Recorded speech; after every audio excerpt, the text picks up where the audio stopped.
Hey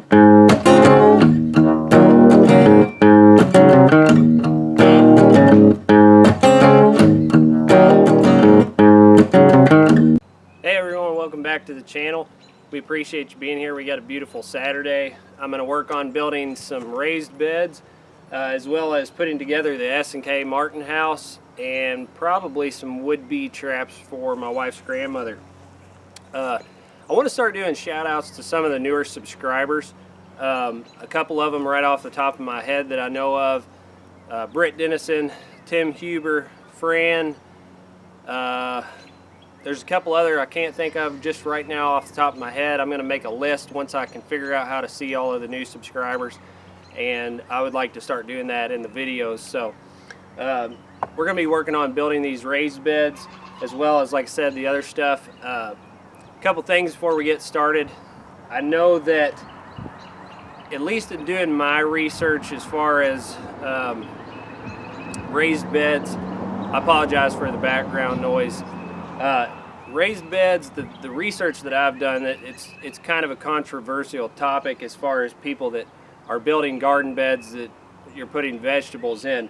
I've done my research. I think you need to do your own research and do what's best for you and best for your family. I don't see a problem with the modern pressure treated lumber. The pressure treated lumber in our area is copper treated, and the research that I've done, you know, I don't have a problem with using this for raised bed material because I don't see that you're going to get any more copper out of the wood into the soil than you would through normal copper drinking pipes and things like that. You know, used to, lumber was treated with formaldehyde and some other chemicals that I could definitely understand not using. That's not quite the case anymore, and I don't see a huge problem with using it. I think, like I said, each person kind of needs to make that choice for themselves. Our area, we don't have a lot of lumber like you would out west and on the west coast, where you can get redwood and cedar and some other things in larger dimensional lumber. That's just not going to cost you quite a fortune in my area. So this is the lumber I'm choosing to go with. It's not going to be for some people. Some people, like I said, just do your own research and come up with your own, you know, idea of what you want to use. So stay tuned, follow along. We're going to get working on putting these together and the other things as well.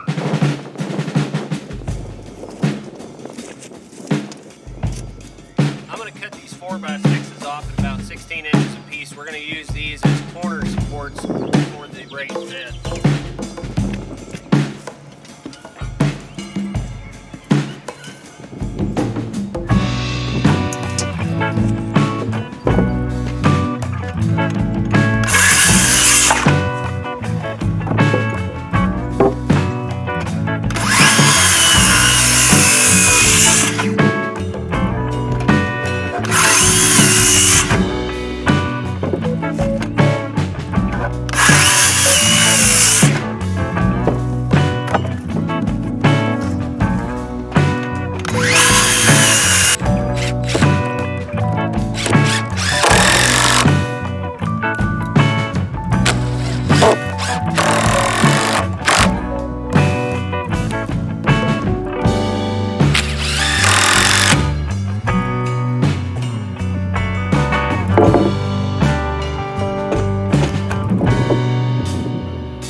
Well guys, that kind of does it for me on the raised beds. I apologize for the background noise. The road by my house is really busy today. I'm going to move on to the wood bee trap. We got a lot of those around here, and I built these a couple of years ago at my house. The first ones that I did didn't really actually catch too many bees.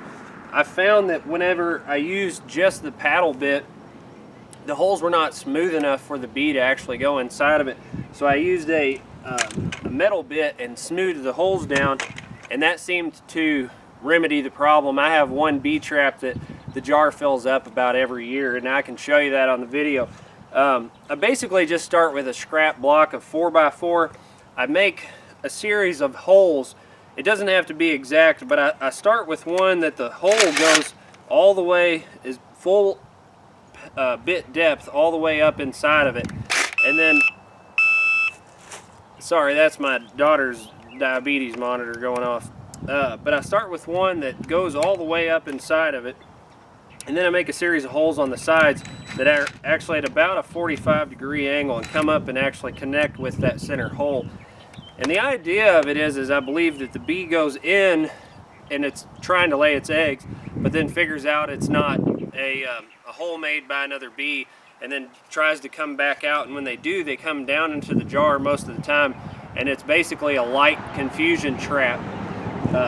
Again, sorry for all the traffic. Hopefully my voice comes through on the audio, but it's from the way I understand it, confuses them once they're in the jar.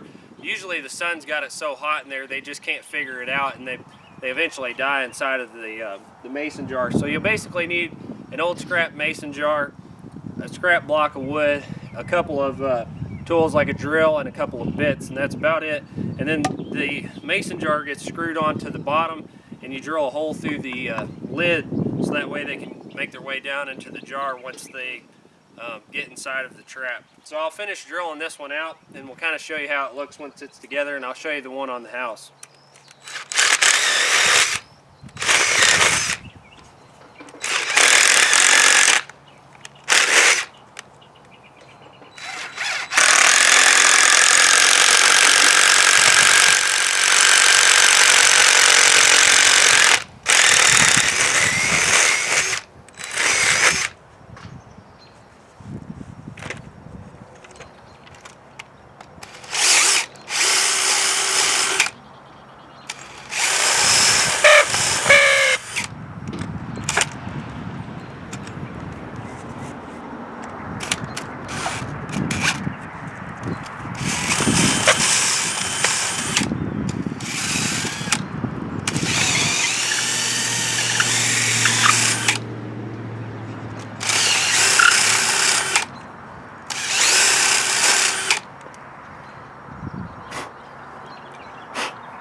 Now that they're all connected, I'll go ahead and I'll attach the mason jar to it. Like I said, we're just going to take the lid, and I can go ahead and actually drill a hole in this, and then we'll attach it to the piece of wood.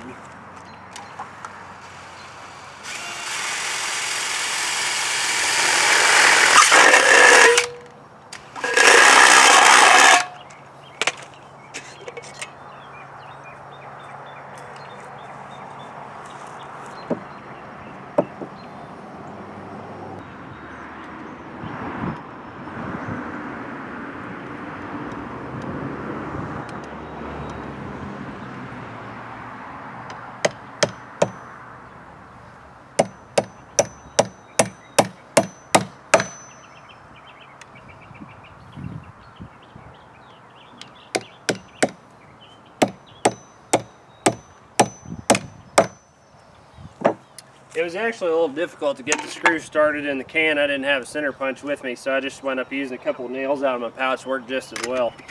And then the basic idea is you screw the jar on,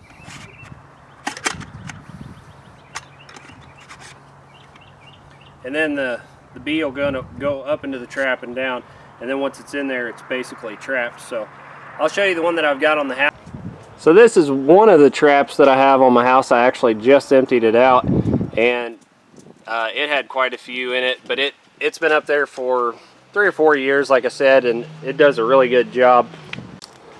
So this is the other jar that I have on my house that you can see. I can't, it's actually about 12 feet off the ground, so I can't get all the way up to it, but you can see how many bees have collected in that from last year. They do work, and like I said, it's just a matter of getting the holes smoothed out for me that really made the difference on what made the trap work. So now I'm going to go to working on the Martin house.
Well, everybody, that's going to wrap it up for me on today's video. I'm going to try to get inside and spend the rest of the evening with the family.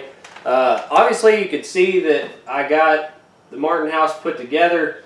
I moved inside after I unboxed it and started to do it in the yard, but the wind picked up and there was just too much noise and it was blowing stuff away, so I moved in here to finish it up. It wasn't overly difficult to put together. You don't really need any tools to put it together and assemble it. And I think I was initially going to put it on a 4x4 post, but they do sell a pole, S&K does, that locks in and snaps into the bottom of it. I think it's going to make life a little easier, so in the next day or two I may pick one up and I can put that update on a later video once I actually get the Martin house in the yard. But they make it to where you can service it pretty easily once it's up. That way you can get inside, clean out any blackbird nests, or check on the Martins once you get it the house full, I'm sure. So a couple of things. I'll probably do an updated video on where I'm at with the tractor soon. I may go ahead and order those parts. One reason I was kind of holding off, that I said in one of the previous videos, was I wanted to kind of make sure that work was going to stay steady and stuff like that. And it doesn't appear that construction trades are really slowing down. There's really no state regulations on it. They're still considered an essential work. So I may go ahead and get those parts and try to get the tractor finished up. So that may be coming up soon. Once I get dirt and things planted into the raised beds, I can update you on that. And that pretty much does it. If you got any questions, like I said, feel free to comment down below and I'll answer them as best I can. And other than that, we appreciate you being here. Take care and we'll catch you on the next video. Thanks.